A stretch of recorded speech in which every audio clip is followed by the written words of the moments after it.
इसके बाद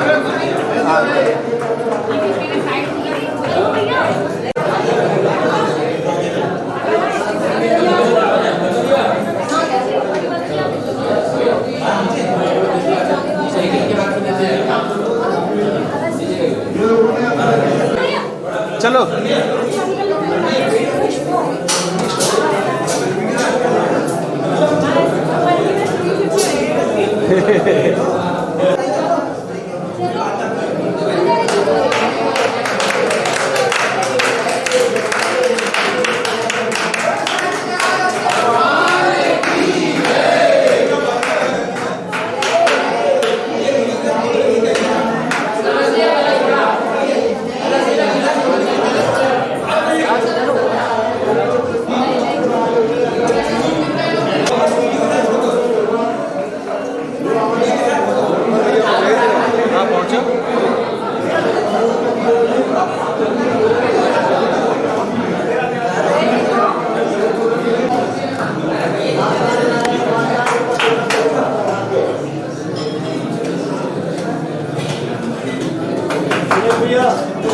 सुनील भैया हाँ क्या दे रहा वहाँ पर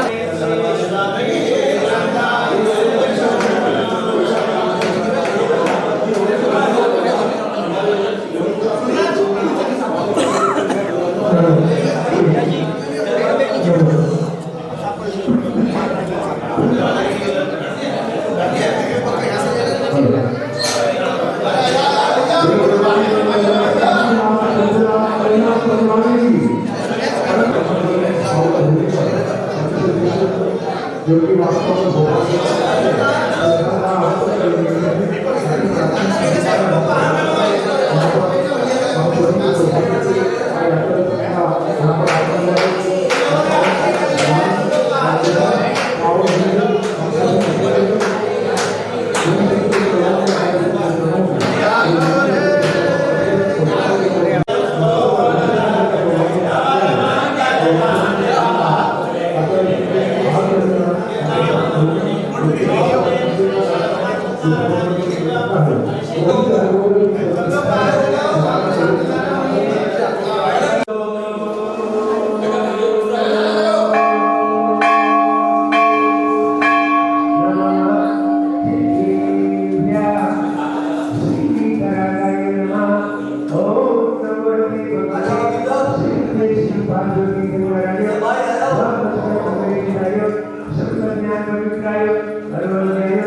अनंत दर्शनानंद ज्ञानंद सुगान्यलोक प्रसन्नाय सत्य ज्ञानाय सत्य ब्रह्मणे धर्मिन्द्रमणां धर्मनिधाय देश्यादिका श्रावक श्रावका ओम संगो विसर्ग विनाशनाय घाती कर्म विनाशनाय अघाती कर्म विनाशनाय। अब बाबा नाम बोलिए भैया, नाम की लिस्ट दे दो मेरे पास। मनोज भैया, मनीष जी,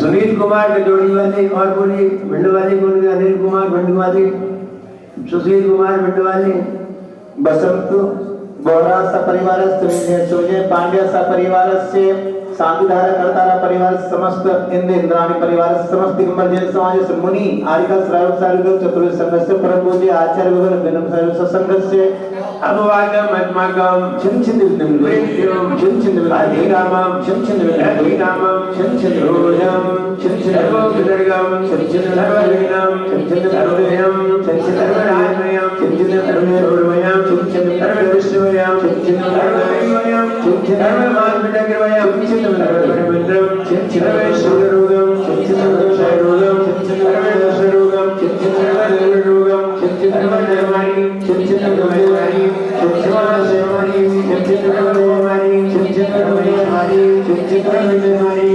सर्वपत्रमाणि छिन छिन सर्वदोषमाणि छिन छिन सर्वधर्माणि छिन सर्ववेदानि सागरीमयं सर्ववेदनीयं सर्ववेदनीयं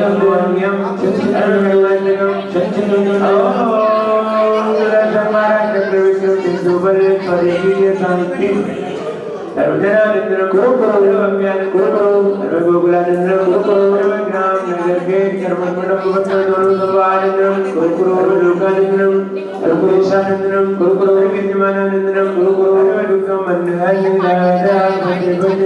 गुटे शीघ्रं यत्तुकं दिसलोके इत्यादिवसं वर्जितं यं लोके दुर्गे सुखिनी सर्वसुखदायकु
आर्घ्यं निरूपमते जल्दी पल्ले वसु सज्जी हिमतार तने मन मोद धरो तुम्हें गाँव भवे ददितार पूजत पाप हेरो श्री वीर महाअति वीर चनमति नायक हो दैवर्धमान गुणधीर। ओम ह्रीं श्री वर्धमान जिंद्राय नमः गिंद प्रांते जल्दी पल्ले 24 सिर चंद आनंद कंद सही पद जजत हरत भव पंद पावत। ओम ह्रीं श्री चतुर्विंशति तीर्थंकरभ्यो अनर्पणाते अर्घ्यं निर्वपामि। कुंद कुंद के हो कुंदन तुम स्वयं आप में तीरथ हो तुमको मैं करता हूँ वंदन। हे वीर वीर गंभीर गुरु सुता तुम में तल्लीन रहो पानी कल्याणी से जग में अध्यात्ममयी उपदेश कहो। ओम परम पूज्य आचार्य भगवान श्री पेदम्बर सागर जी गुरुदेव साक्षात विराजमान शासन के चरणों में अनर्घ्य पद प्राप्ति आर्घ्यं निरूपमते। ये सब लोग अपने अपने स्थान पर बैठ जाएं करें और गुरुदेव का आखिरी वचन इसके बाद हाथ चले जाने के पूज्य गुरुदेव उठेंगे। एक कटारा श्री शांतिनाथ भगवान ने की, एक कटारा श्री महावीर भगवान ने की, परम पूज्याचार्य गुरु श्री विराट सागर जी गुरुदेव की, अहिंसा भई जैन धर्म की। हमारे नगर में प्राचीन प्रतिमाओं के जो क्षेत्र हुआ करते हैं वो स्वयं में ही अतिशयकारी हुआ करते हैं।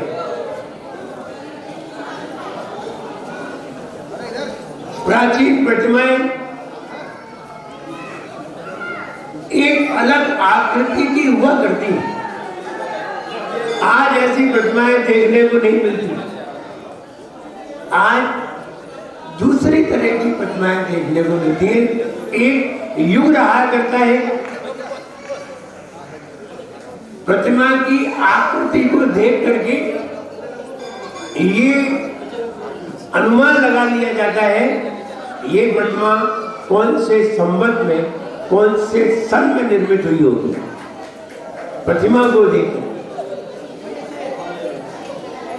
तो इन बातों से पता चलता है कि प्रतिमा की प्राचीनता है और प्राचीनता की एक मूर्ति है और ऐसे क्षेत्रों को रक्षित करना हम सभी का एक दायित्व बन जाता है, क्योंकि ऐसे क्षेत्र कहाँ दोबारा बन पाते हैं। अब कौन जंगलों में ऐसे मंदिर बनवा पाता है, अब कौन बनवाना चाहता है, अपने मोहल्ले में बनवा लेते हैं, क्षेत्र में कहाँ देख पाते हैं। ये तो प्राचीन धरोहर हमें मिल गई है, हम सिर्फ संभाल रहे हैं, बनवा नहीं रहे, सिर्फ संभाल रहे हैं। हो सकता है पहले क्षेत्र के आसपास बहुत सारे लोग रहते हो, गांव हो, लेकिन अब बहुत बढ़िया, हम अभी इसके पहले पुराना भी गए, उसके पहले भोजपुर भी गए, सब जगह जंगलों में ऐसी प्रतिमाएं विराजमान है जहां इसी तरह से खड़गासन में प्रतिमाएं हैं। खड़गासन प्रतिमाओं में एक पहचान है। पद्मासन प्रतिमाओं में तो कोई अतिक्रमण भी कर सकता है, दूसरे लोग अतिक्रमण भी कर सकते हैं। एक खड़गासन प्रतिमाओं में कहीं भी अतिक्रमण नहीं होता। खड़गासन प्रतिमाएं दिगंबरी ही होती है, श्वेतांबर होती ही नहीं। खड़गासन प्रतिमाएं दिगंबर ही होती है, श्वेतांबर कभी होती ही नहीं है।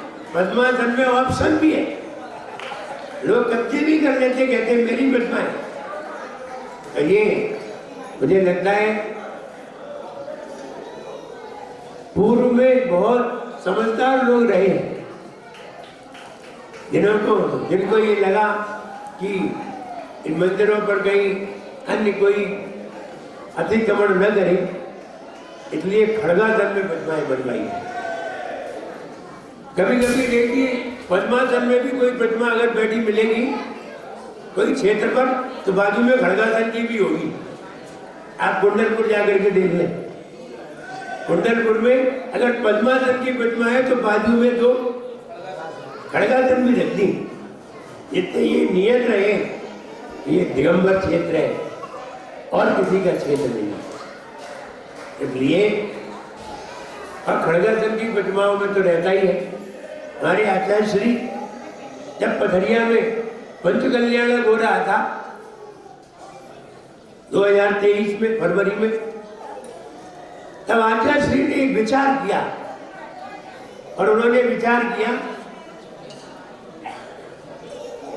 मुझे लगता है ऐसा पहली बार ही हुआ है, पहली बार ही हमने देखा है और मुझे लगता है सारे लोगों ने भी पहली बार देखा होगा।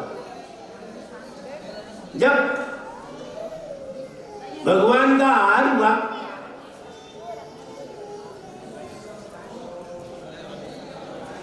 तो 108 भगवान निकले हार करने के लिए। जब पंच कल्याणक में हार होता है तो कितने भगवान आते हैं? एक ही भगवान का हार होता है और वहां 108 भगवान का हार हुआ है और सारे मुनिराज लेकर के आए। मुनिराज भी बहुत सारे थे, सारे मुनिराज एक एक भगवान को हार कराने के लिए लेके आए और वहां इतने सारे भगवान के एक साथ हार हुए। ऐसा हमने पहले कभी भी देखा नहीं, ना हमने देखा ना तुमने देखा। दूसरी बात ये थी, आचार्य श्री ने कहा कि देखो मुनिराज हार कैसे लेते हैं, खड़े होकर के कि बैठ करके? खड़े होकर के। भगवान ने हार कैसा लिया? खड़े होकर के कि बैठ करके? खड़े होकर के। तो हम बैठी प्रतिमा को हार कैसे कराएं? हम कैसे बताएंगे कि तीर्थंकर भगवान ने खड़े होकर के हार लिया? कैसे बताएंगे? तो आचार्य जी ने कहा कि जो खड़े भगवान है उनको हार करा के ले जाए, और उनका हार हुआ। हमने पहली बार देखा खड़गासन में हार। बोले जब तीर्थंकर भगवान बैठ करके हार नहीं करते हैं तो हम बिठा के हार कैसे कराएं? बैठ करके दीक्षा ले सकते हैं तो दीक्षा कल्याणक तो हो सकता है, बैठ करके मोक्ष जा सकते हैं तो मोक्ष कल्याणक तो हो सकता है, जन्म कल्याणक तो हो सकता है, लेकिन बैठ करके हार कैसे होगा? तो आचार्य का नहीं, खड़े होकर के हार। तो जो खड़ी प्रतिमाएं थी उनकी हार नहीं। आचार्य जी भी खड़े थे और भगवान भी खड़गा करते थे। ऐसा हमने पहली बार देखा। राजेश भैया तुमने कभी देखा है? कभी नहीं देखा। मुझे लगता है किसी ने भी नहीं देखा होगा। वो पहला दृश्य था कि खड़गासन में जो भगवान थे उनके हार आचार्य ने खड़े होकर के बनाए। कहने का मतलब ये है कि खड़गासन में प्रतिमाएं अतिशयकारी और ऐसे क्षेत्र जो बिल्कुल एकांत में है, ऐसे क्षेत्रों की रक्षा करना हम सभी का कर्तव्य बन जाता है, फर्ज बन जाता है। इसलिए जब भी हम क्षेत्र पर आए, किसी भी क्षेत्र पर जाएं, तब हम अपने मन से दान जरूर करके जाएं। अगर खाली आप गए तो निश्चित है आपका क्षेत्र में आना नहीं हुआ है। इस कोई ना कोई दान राशि अवश्य करें, चाहे वो अभिषेक के माध्यम से करें, चाहे शांति धारा के माध्यम से करें, अथवा किसी और माध्यम से करें, लेकिन अवश्य करना चाहिए। तभी हमारे द्वारा क्षेत्र पर थोड़ा सा सहयोग होने पर भी क्षेत्र की थोड़ी सी सुरक्षा तो होती ही है, और हमें करना भी चाहिए, करना ही चाहिए। हर क्षेत्र पर जब भी जाए तब जरूर करना चाहिए। जब भी कोई मुनिराज के लिए जाए, मुनिराज के दर्शन करने के लिए जाए और वहाँ आहार हो रहे हो तो वहाँ भी अवश्य दान करके आए, क्योंकि आप आहार दे नहीं पाए हैं तो कृत नहीं कर पाए हैं तो कार्य तो कर सकते, इसलिए कृत नहीं कर सकते तो कार्य कर सकते हैं। इसलिए जब कोई मुनिराज के सामने जाए अथवा भगवान के क्षेत्रों पर जाए, मंदिर में जाए, तो अवश्य ही कुछ न कुछ त्याग करें, जिससे कि हमारे जीवन में हमें सारी संपन्नताएं प्राप्त हो और हमारा मन भी निर्मलता को प्राप्त हो। ऐसा मेरा सबसे कहना है। सबके लिए मेरा खूब आशीर्वाद है। हम लोग खुश रहें, प्रसन्न रहें। जय बोले परम पूज्य आचार्य गुरुवर श्री विराट भगत जी गुरुदेव की